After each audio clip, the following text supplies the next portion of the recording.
अस्सलाम वालेकुम भैया, मैं हूँ रेहान कनाडा से। उम्मीद है आप लोग सब खैर खैरियत से होंगे।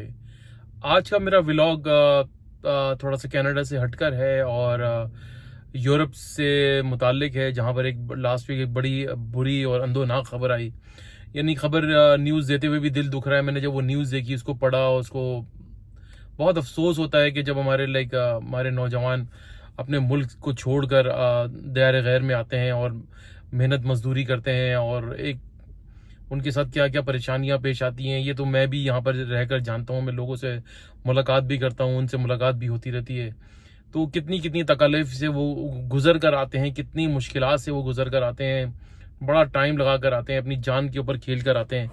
और वो तब आते हैं तो फिर आकर उनको सबसे बड़ा प्रॉब्लम होता है उनको पेपर वर्क करना, अपना पेपर, अपने आप को लीगल करना, जो दूसरे रास्तों से आते हैं यहाँ पर, या और यानी कितना पैसा लगा कर आते हैं, उसके बाद पेपर सीधे करना, फिर जॉबें करना। जॉब सबसे बड़ा मसला होता है, क्योंकि वो इतने पीछे से इलाकों से आते हैं, इतने मकरू कर्जे लेकर आते हैं। उनके वालिदैन कोई बहुत ख़ास अमीर भी नहीं होते और कर्जे लेते हैं। मैंने आपको पहले भी अपनी व्लॉग के अंदर बताया था कि अपनी जो उनकी वालदाएँ होती हैं, वो या तो अपना गोल्ड जेवर, जो उनकी जमा पूंजी होती है, जो उनको मिला हुआ होता है हिस्से में, वो बेच कर अपने बच्चों का मुस्तकबिल संवारती हैं, या जो वालिद ने जो कोई सारी ज़िंदगी जमा पूंजी होती है, छोटी मोटी प्रॉपर्टी बनाई होती है अपने बच्चों के बेहतर मुस्तकबिल की खातिर, वो उनके ऊपर लगा देते हैं ताकि इनका मुस्तकबिल बेहतर बने, तो इनकी ज़िंदगी भी आसान हो और शायद इनके तवज्जुह से हमारी भी ज़िंदगी आसान हो।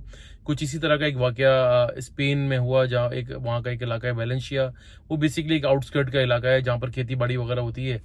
तो वहाँ पर माल्टा की जो है कल्टीवेशन वगैरह अच्छी होती है, वहाँ पर हार्वेस्टिंग होती है, और काफ़ी उसको जो है सारा वो मेरे ख्याल से बागात वगैरह हैं। तो वहाँ पर हमारे 3 पाकिस्तानी नौजवान जो बेचारे वहाँ पर मेहनत मजदूरी के लिए गए थे, और वो वहाँ पर सुबह जाकर जॉब करते थे। और आपको अंदाज़ा होना चाहिए, जो ये इस तरह की फार्मिंग वगैरह की जॉब होती है, जो ये जाके बागात वगैरह के अंदर काम करते हैं, इनको सुबह अर्ली, सुबह 4 साढ़े 4 बजे गाड़ियाँ आ जाती हैं लेने के लिए। फिर उनको वहाँ पर सर्टेन एरिया में लेके ले आती है जहाँ पर वो खेती बाड़ी का काम करते हैं। फिर उनको जो मजदूरी वगैरह मिलती है, तकरीबन सुबह 4 बजे बेचारे घर से निकलते हैं। सुबह 4 बजे निकलने वाले बंदा आप अंदाज़ा करें, तकरीबन वो एटलीस्ट 2:30 बजे तो उठता होगा। तो क्या उसकी ज़िंदगी होती होगी, कितनी वो मेहनत करते होंगे। बहरहाल वो 3 नौजवान, उनके साथ 3 4 और थे, तकरीबन 7 नौजवान उस इलाके में काम कर रहे थे, और एक अंदोनाक हादसे का शिकार हो गए, जिसमें 3 पाकिस्तानी नौजवान की जो है हलाकत हो गई।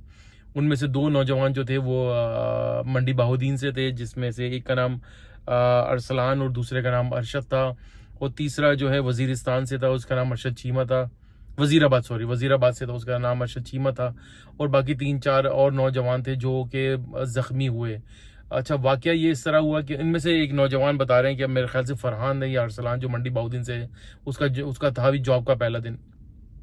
तो वो लोग वहाँ पर जाकर जो अपनी मजदूरी वगैरह करते हैं, जो उनको दिहाड़ी वगैरह मिलती है, तो वो अकॉर्डिंगली अपना उन्होंने काम करा। वो छोटा सा एक डाला टाइप का होता है, वो गाड़ी को साइड पे खड़ी कर देते हैं उसके फार्म के पास। उसके बाद वो बैठकर उधर, मेरे ख्याल से उधर से निकल जाती है। फिर आगे जाकर जो उनको कोई अपना प्रॉपर ट्रांसपोर्ट वगैरह होता है, जो बस वगैरह होती है, वहाँ से फिर वो लोग जाते हैं। तो हुआ ये कि जब ये नौजवान अपना काम वगैरह मजदूरी करके थक हार कर जब अपनी गाड़ी की तरफ आए, तो गाड़ी में मेरे ख्याल से बैठे ही थे कि वहाँ पीछे से एक ट्रक आया, बेकाबू ट्रक आया, और वो जो है उस गाड़ी के ऊपर चढ़ गया। और उसमें से ये 3 नौजवान जो है, जो अरसलान, फरहान और अरशद चीमा, ये जो है कहते हैं कि मौके पर ही जहाँ बहक हो गए।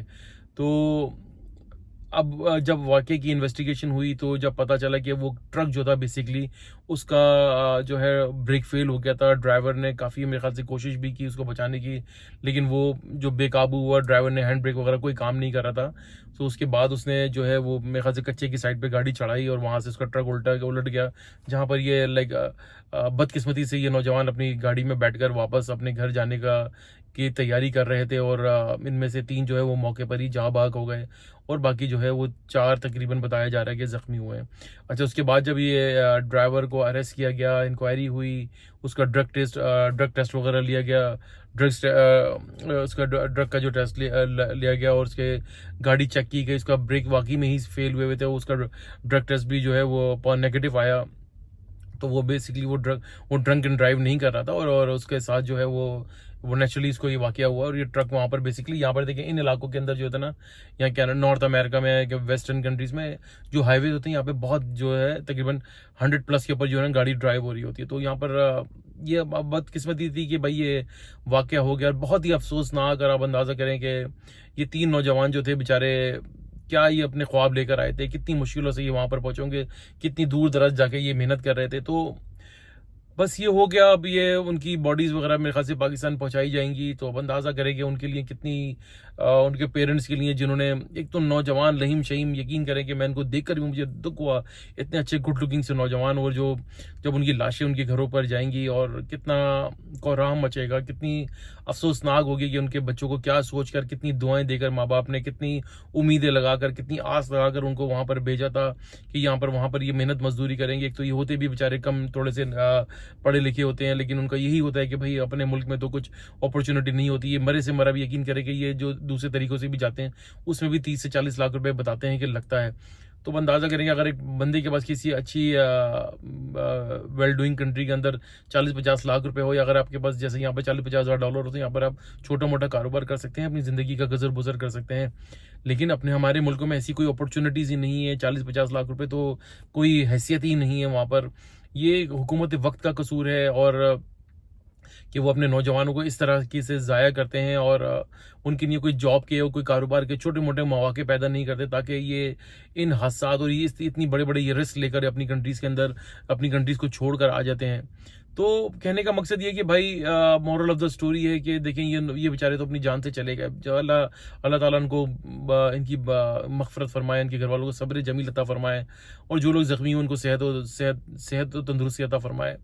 देखें जो ये लोग बाहर जाते हैं, यकीन करें कि इनसे बहुत प्यार किया करें। जो आप पाकिस्तान में, इंडिया में जहाँ बैठे हुए होते हैं, जब आपका बच्चा बाहर जाता है उसके लिए ख़ास तौर पे बहुत दुआ किया करें, और बहुत उनकी हिफ्ज़ व अमान के लिए, उनकी सलामती के लिए, उनकी खुशहाली के लिए ये ना सोचा करें कि यार ये बस जाएगा और वहाँ पे जड़े वहाँ पर पत्तों दरख्तों के ऊपर पैसे लगे और ये तोड़ के हमें भेजेगा। बहुत बहुत मेहनत का पैसा होता है। मैं ऐसे बहुत सारे नौजवानों को जानता हूँ जो यूरोप के अलावा अदर कंट्रीज़ में, जापान, कोरिया वगैरह में भी रहते हैं, कितनी मेहनत करते हैं। 12 घंटे एक एक मशीन के ऊपर वो खड़े होकर काम करते हैं। रात को बताते हैं कि हम 2-2 3-3 पेन किलर की मेडिसिन लेके सोते हैं। तो वो उनका बड़ा हार्ड अर्न मनी होता है, बहुत मेहनत का पैसा होता है। खुदारा उनकी पैसे जब वो पाकिस्तान भेजते हैं, इंडिया भेजते हैं, तो उनके पैसों की कदर किया कीजिए, और उनके लिए उनके लिए उनको एक टारगेट बना के टारगेट दे के भेजा करें कि बेटा बस आप जा रहे हो तो 5 या मैक्सिमम 7 साल में अपनी सारी चीज़ें कर वापस आ जाना। क्योंकि ये मजदूरी वाली जो जॉब होती है ना, यकीन करें कि ये इंसान को 3-4-5 साल के बाद उसको अंदर से खोखला और उनके अंदर से पेन, बॉडी के अंदर पेन आना शुरू हो जाता है। आपको नेचुरली अपने अंदर जो है चिड़चिड़ाहट वगैरह पैदा होनी शुरू हो जाती है। आपको ज़िंदगी इंजॉय नहीं करते बेसिकली, फिर आप ज़िंदगी गुजार रहे होते हो। तो ज़िंदगी, दुनिया में आने का मकसद ये नहीं है कि भाई आप सिर्फ ज़िंदगी गुजारने, ज़िंदगी को एंजॉय करने भी आए, ज़िंदगी को जीने के लिए भी आए। तो उनके लिए भी कुछ सोचा करें, उनकी चीज़ों की कदर व कीमत करें, और उनके लिए दुआ करते रहा करें। ये पेपर वर्क वगैरह, मेहनत मजदूरी बहुत मुश्किल यहाँ पर होता है। मैं इसलिए सम टाइम कहता हूँ कि यार अगर आपके पास छोटा मोटा जितना 50-60 लाख रुपए छोटा मोटा अपने मुल्क में कारोबार कर लें, तो वहाँ पर थोड़ी सी ये कि वक्ती तौर पे परेशानी आती है। लेकिन आपने सही, अभी एक बड़ी लंबी डिबेट है, मैं इसमें नहीं पढ़ना चाह रहा। और बस अल्लाह ताला, मैं तो ये कहता हूँ कि उनके लिए आसानियाँ फरमाए, और जो नौजवान इस दुनिया से चले गए उनकी बख्शिश व मग़फ़िरत फरमाए। अपना बहुत बहुत ख्याल रखें भाई। ये बड़ी तकलीफ दे वीडियो थी, लेकिन मुझे आपको बताना था कि यहाँ पर देखें किस तरीके से ये हादसात हो जाते हैं। अल्लाह ताला सबको अपनी हिफ्ज़ अमान में रखे। तो अपना बहुत बहुत ख्याल रखिएगा। वीडियो अच्छी लगे तो भैया लाइक करें, सब्सक्राइब करें, बेल आइकन का बटन ज़रूर दबाइएगा, शेयर करना ना भूलिएगा। दुआ दीजिए, दुआ लीजिए, दुआ में बड़ी ताकत है। सदका खैरात चैरिटी करते रहा कीजिए, आपको बड़ी बड़ी परेशानियों से बचाती है। इंशाअल्लाह ताला नेक्स्ट व्लॉग के साथ फिर हाज़िर होंगे। तब तक के लिए अल्लाह हाफ़िज़।